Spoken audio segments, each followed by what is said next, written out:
So here we are. We've reached the end of the road with the Megadeth discography, where Megadeth is well into the digital age and has become what I like to call a legacy band, where they've become successful to the point and well renowned to the point where, to be honest, they could stop releasing new material tomorrow and be able to bank on their classic material, which, for the most part, that's essentially what they do.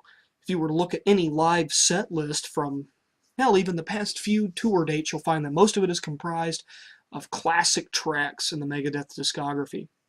So where we left off, we were at the end of The System Has Failed. After the Blackmail the Universe tour, Megadeth were to enter the studio again. This time, another lineup change would occur, and James McDonough would he get the boot. According to Mustaine, he was a temporary guy anyway, who would be replaced by James Lomenzo, who of Black Label Society and White Lion fame. And with United Abominations, I feel like that this album is the most political Megadeth album to ever be released. Most of the tracks on here have some sort of political undertone to them, and I think that United Abominations is a strange departure for Mustaine's vocal style. In fact, I shouldn't say it was much more of the style, it was much more of the delivery and the lyrical content.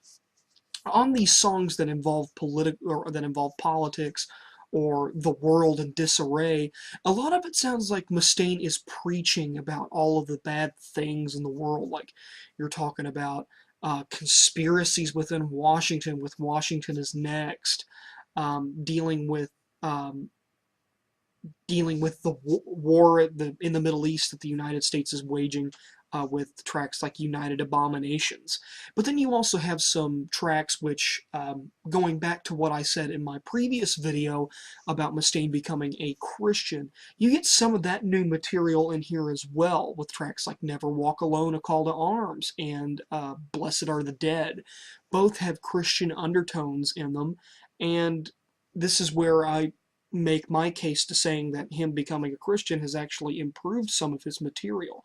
Yeah, you don't have some of the Satanistic stuff like you would find in Good Morning Black Friday or The Conjuring, which are great songs in their own right, but I feel that Mustaine has still been able to capture that sort of intensity and Megadeth trademark with these songs that may have some Christian overtones. Um, but United Abominations, and I've reviewed this album before on my channel. In fact, I've reviewed all three albums that I'm covering in this channel before. Um, United Abominations, to me, I think its primary drawback was what I was talking about with Mustaine, pretty much preaching, almost to the point where it's kind of like he's complaining, which I don't really have that much of a problem with it. But for example, Mustaine politically, I don't agree with. Today I read an article, and it was published on ultimateguitar.com, which is a website that I frequently go to and peruse the forums. They had a news article pulled up of who Mustaine would endorse for president, and he's endorsing the GOP candidate Rick Santorum. Now, Rick Santorum, loony, but you know, politically, I really do think that half the time the stuff that Mustaine says, it really bothers me, because it's not so much the fact that he's become a born again Christian, but it seems like people expect him to come out with some sort of political remark about the current state of things. I mean, during United Abominations, he criticized George W. Bush, and nothing wrong with that. I think that Bush was a pretty bad president, to be honest, but then again, he had to live up with some of the problems from his predecessor. And now with Barack Obama in the White House, he's criticizing Barack Obama. So, he really, politically, I think Mustaine should learn to keep some stuff to himself and only let some things out. Um, some of the remarks he made about the GOP candidates were really far-fetched. Like, he compared Ron Paul to a noxious gas. Anyway, getting back to United Abominations. this I find that United Abominations is the proper comeback album for Megadeth. The System Has Failed still had some of that material that was reminiscent of the mid to late 90s and even the early 2000s with The World Needs a Hero.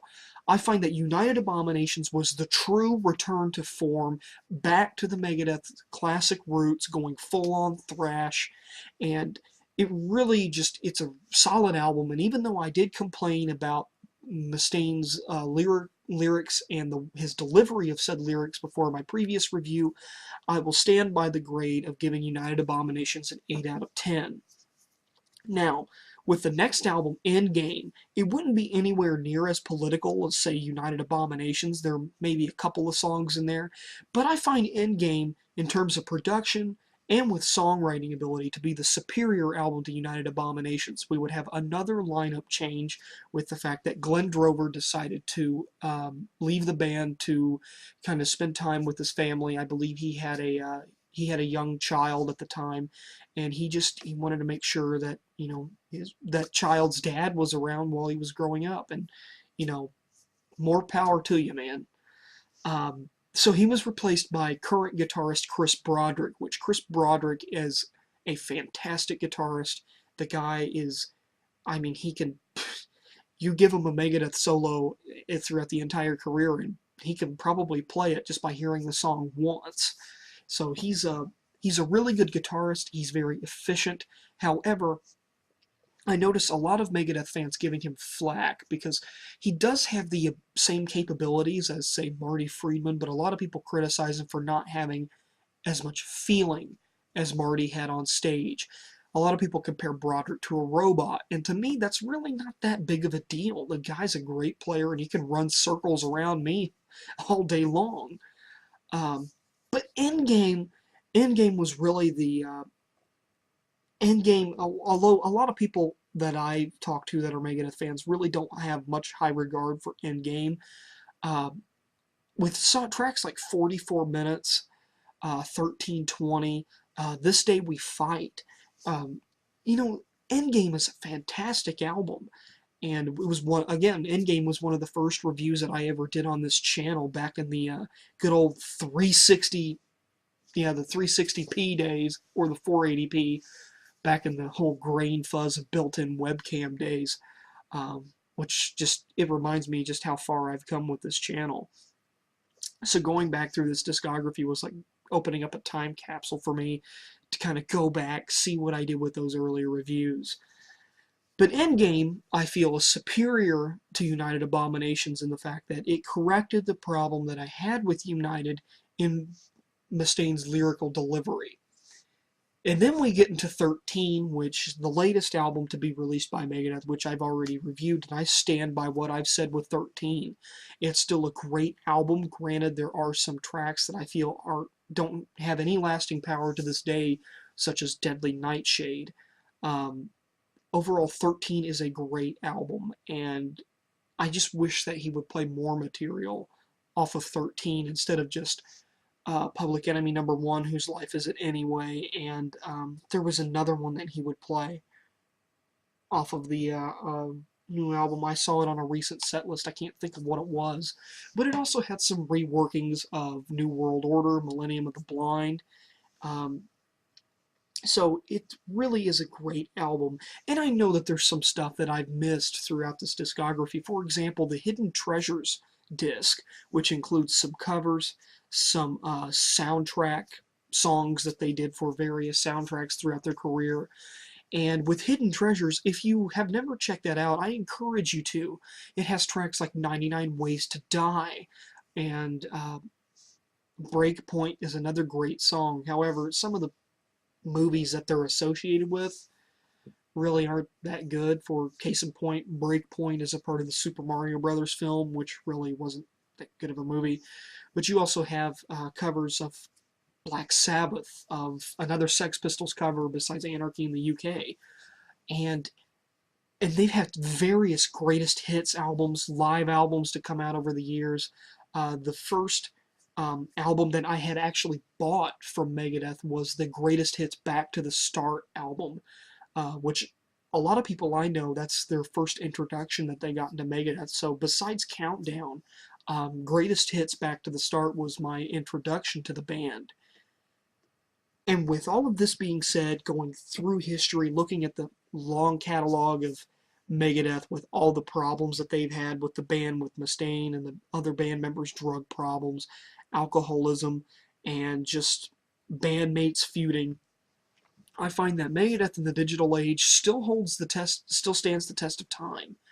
And I really look forward to seeing what other projects Mustaine may have in the future, whether or not he may retire the mantle of Megadeth to pursue solo efforts. We don't know at this point, but I feel that they've had a successful career, and, you know, Megadeth is always a staple in my metal diet, and I can't really see them going anywhere sometime soon. So, I've always been a loyal Megadeth fan, and I hope you guys do the same. With this discography review finished and out of the way, I guess I can finally get back to other projects, but it really was nice going back and looking through all of the Megadeth stuff. And I can't wait to see what the future of the Megadeth brings us. With Gigantour currently going on, who knows? Danny here from Metal Couch, signing off.